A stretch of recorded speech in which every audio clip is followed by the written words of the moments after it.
소관입니다.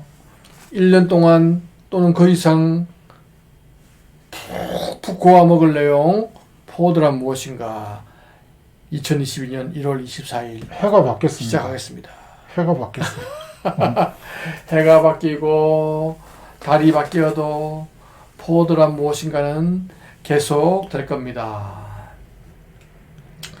이번 시간은 지난 시간에 이어서 포워드는 항상 하우스 비엘을 발행하는가 네 번째 시간입니다. 네 번째.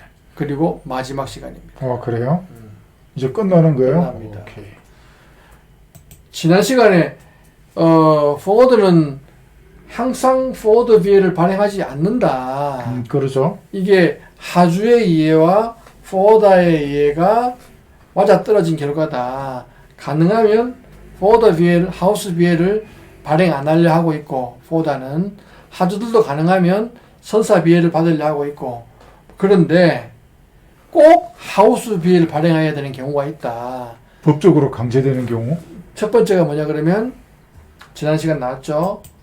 미국행 화물 또는 미국발 화물. 저거는 이제 미국에서는 MVOCC랑 단순한 그 프레이트 포워드랑 다르니까 그렇다는 거죠. MVOCC에서 C가 캐리어고 캐리어는 당연히 비엘을 발행할 수 있고 발행을 해야 그런데 미국을 서비스하는 선사들은 서비스 컨트랙트를 맺어야 되는데 서비스 컨트랙트를 시라주랑 맺는 경우는 거의 없고 대부분 다 포워드하고 서비스 컨트랙트를 맺고 그래서 그 서비스 컨트랙트 맺은 그 포워드를 쓰게 되면 반드시 하우스 비엘을 발행해야 된다. 그래서 네. 미국 가는 화물은 대부분이 다 하우스 비엘이다. 하우스 비엘 아닌 경우가 참 드물다.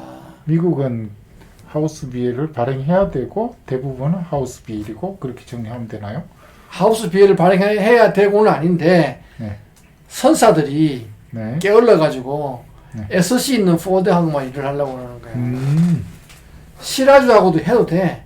시라주하고 해가지고 그 운임을 FMC에 파일하면 되는데 그런 게 귀찮으니까 그냥 자기들하고 SC 있는 포워드 통해서 부킹하라고 그렇게 유도를 하죠. 알겠습니다. 업무 편의를 위해 가지고. 알겠습니다. 그게 첫 번째. 그래서 미국행 화물은 하우스 비엘을 대부분 다 발행한다. 두 번째가 캐나다 ACI 문제입니다. ACI. 지금 뭐예요? ACI가 뭐냐? Advanced Commercial Information. 그러니까 사전에 좀 화물의 정보를 정보를 갖다가 제공해라. 제공해야 된다. 뭐 이런 내용이겠죠. 지금 안보, 보안 그런 것들 때문에. 미국의 AMS를 모델로 해가지고 캐나다 세관에서 도입했다. AMS는 Automated Manifest S가 뭐더라? 시스템 시스템인가? 같습니다. 예. 그래서 자연스럽게 AMS를 또 다음 시간에 다뤄야겠다 생각을 했어요. 그래요? 카나다 항만에 도착하는 화물이 출항 24시간 전에 세관에 신고하는 제도입니다. 미국 AMS를 모델로 했다잖아. 미국의 AMS가 미국 항만에 도착하는 화물이 출항 24시간 전에 미국 세관에 신고해야 되거든. 저게 그러니까 2002년도 그 9.11 테러 이후에 저게 나온 거잖아요. 저게. 그 자세한 내용은 다음 시간에 하기로 하고. 그래요? 그 다음에 최종 목적지가 미국 내에 있는 지역이더라도 카나다 항만을 통과하면 ACI 대상이다. ACI 대상이 된다. 저게 그대로 미국에도 되죠. 최종 목적지가 미국이 아니더라도 미국을 통과하는 화물은 AMS의 대상이다. 똑같이 이렇게 돼 있네. 똑같이 돼 있네. 그러나 AMS와는 달리 ACI는 선사에서 신고 대행을 하지 않고 포워드가 신고해야 돼. 포워드가 직접 포워드. 캐나다 세관에다가 AMS는 선사가 신고 대행해줘요. 선사 보고 해달라 그러면은 AMS와 관계되는 비용을 내고 선사가 대신해줍니다. 근데 카나다는 얼마 전에 선사 가지마 이렇게 해버렸어요.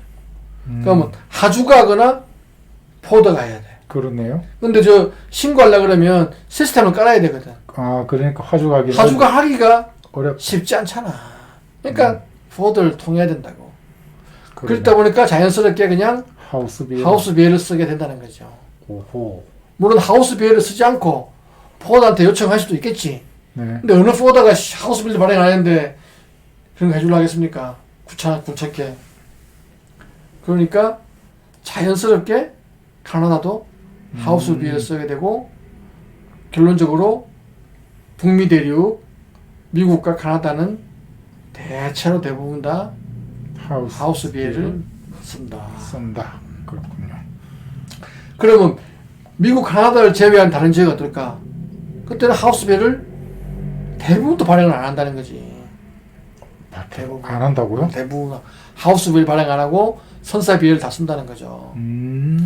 하지만 또 있습니다. 예외적인 경우가.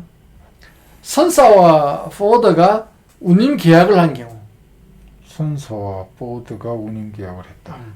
내가 너에게 컨테이너 1000개를 실을 테니까 운임을 얼마를 줘.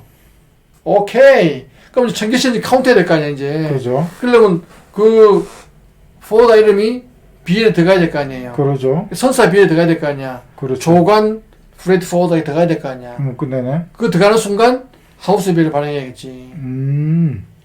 그죠? 또는 D 조건. DDP, DDP. DDU. DDU는 없나? DPA, DAP. 이렇게 이제 내륙으로 들어가면서 통관도 하고 뭐 운송도 하고 뭐 이런 이제 D 조건이 생기면 선사는 D 조건을 못 하잖아. 선사는 못하는 법이 있나요? 못하는 법은 없지만 안 합니다. 그래서 포드가 이걸 해야 될 거 아니야. 네. 그러려면 자기 하우스 비엘 발행해야겠죠. D 조건을 처리하려면. 이런 경우고 또 이제 하우스 비엘 발행한다. 하나 더 있을까 없을까? 칸으로 봐서 하나 더 있는 거 같아요. 이걸 내가 좀 욕 좀 하려고. 선사에서는 거부하는 BL 내용이 필요한 경우. 어떤 게 있을까요? 선사에서 거부하는 내용이. 글쎄요. 프리타임 21일, 프리타임 21일. 프리타임 30일, 뭐 이런 거 이제 선사에서 안 해주는 거 있잖아. 예. 근데 자기들 필요 때문에 한 거. 네. 그러면은 선사가 안 해주니까.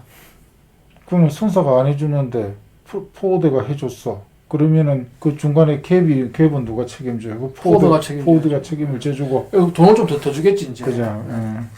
근데 돈을 충분히 주면 좋을 텐데. 네. 충분히 안 주는 경우가 많겠죠.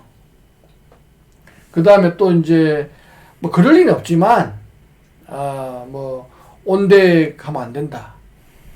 근데 이게 컨테이너 화물에서는 온덱이니 언더덱이니 의미가 없잖아. 의미가 없죠. 시용장 통일 규칙에서도 거기에 대해서 수리 거절하지 말라 돼 있잖아. 그렇죠. 그래도 빠락빠락 우는 경우가 있다고.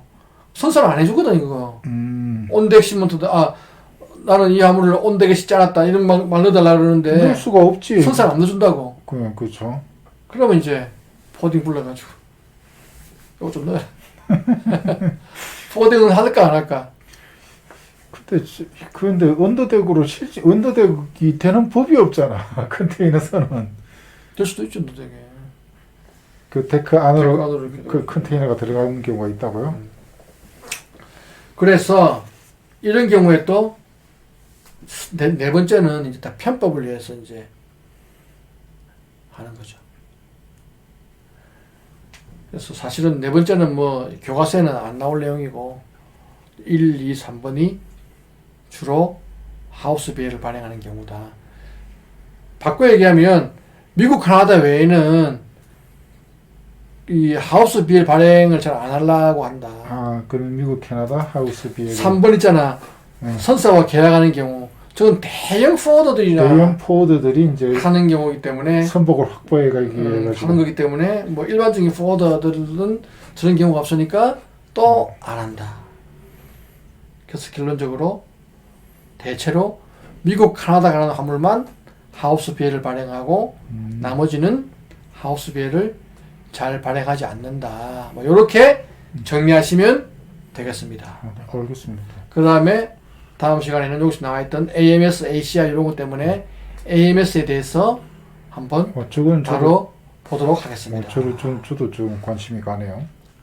하지만 다음 주는 쉰단다. 네, 고생 많이 하셨어요. 수고했습니다. 네.